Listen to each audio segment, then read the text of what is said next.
വടകരയിലെ ആദ്യ എംപിയും സ്വാതന്ത്ര്യ സമര നേതാവും സോഷ്യലിസ്റ്റ് പ്രസ്ഥാനത്തിന്റെ സ്ഥാപക നേതാവുമായ ഡോക്ടർ കെ.ബി. മേനോനെ അനുസ്മരിച്ചു. അനുസ്മരണ പരിപാടി RJD ദേശീയ സമിതി അംഗം മനയത്ത് ചന്ദ്രൻ ഉദ്ഘാടനം ചെയ്തു. വടകര റെസ്റ്റ് ഹൌസിന് മുമ്പിൽ സ്ഥാപിച്ച അദ്ദേഹത്തിന്റെ പ്രതിമയിൽ രാവിലെ പുഷ്പാർച്ചന നടത്തി. അനുസ്മരണ പരിപാടി RJD ദേശീയ സമിതി അംഗം മനയത്ത് ചന്ദ്രൻ ഉദ്ഘാടനം ചെയ്തു. കേരളത്തിലെ മലബാറിലെ കുടിയായ്മയ്ക്കെതിരായിട്ടുള്ള പ്രക്ഷോഭം കേരളത്തിന്റെ നേതൃത്വത്തിൽ നടന്നപ്പോൾ മദ്രാസ് നിയമസഭയിൽ ആ ശക്തമായ ശബ്ദമുയർത്തുകയും രാജഗോപാലാചാരിയെ കൊണ്ട് കേരളത്തിലെ മലബാറിലെ കുടിയായ്മ പ്രശ്നം പരിഹരിക്കാനുമെന്ന് നിർദ്ദേശിച്ചു.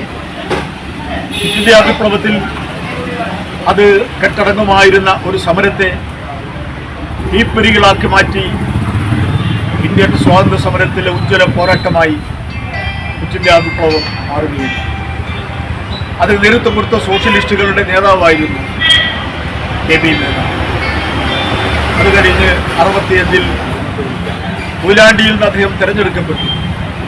ഒരുപക്ഷെ ഇന്ത്യയുടെ ചരിത്രത്തിൽ ആദ്യമായി ഇപ്പോൾ നിയമസഭയിൽ ഭൂരിപക്ഷമില്ലെങ്കിൽ ഗവൺമെന്റ് രൂപീകരിക്കാൻ സാധിക്കാത്ത സാഹചര്യം വന്നാൽ നിയമസഭ സസ്പെൻഡ് ചെയ്തുകൊണ്ട് നിൽക്കുന്ന ഒരു രീതിയുണ്ട്.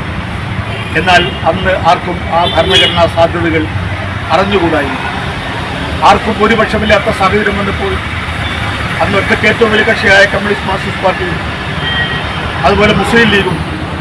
വടകര മണ്ഡലം പ്രസിഡന്റ് കെ കൃഷ്ണൻ അധ്യക്ഷത വഹിച്ചു. LDF convener P Pradeep Kumar, Mahila Janata സംസ്ഥാന കമ്മിറ്റി അംഗം വിമല കളത്തിൽ, കുറ്റ്യാടി മണ്ഡലം president TN Manoj, municipal committee president C Kumaran, മണ്ഡലം vice president advocate Baiju Raghavan, മണ്ഡലം സെക്രട്ടറി പ്രസാദ് വിലങ്ങിൽ, ജില്ലാ കമ്മിറ്റി അംഗം രാജൻ പറമ്പത്ത്, M സതി, യുവജനതാ മണ്ഡലം president NP Mahesh Babu, municipal സ്ഥിരം സമിതി അധ്യക്ഷ രാജിത പതേരി എന്നിവർ സംസാരിച്ചു. മണ്ഡലം സെക്രട്ടറി രഞ്ജിത്ത് കാരാട്ട് ചടങ്ങിന് നന്ദി പറഞ്ഞു.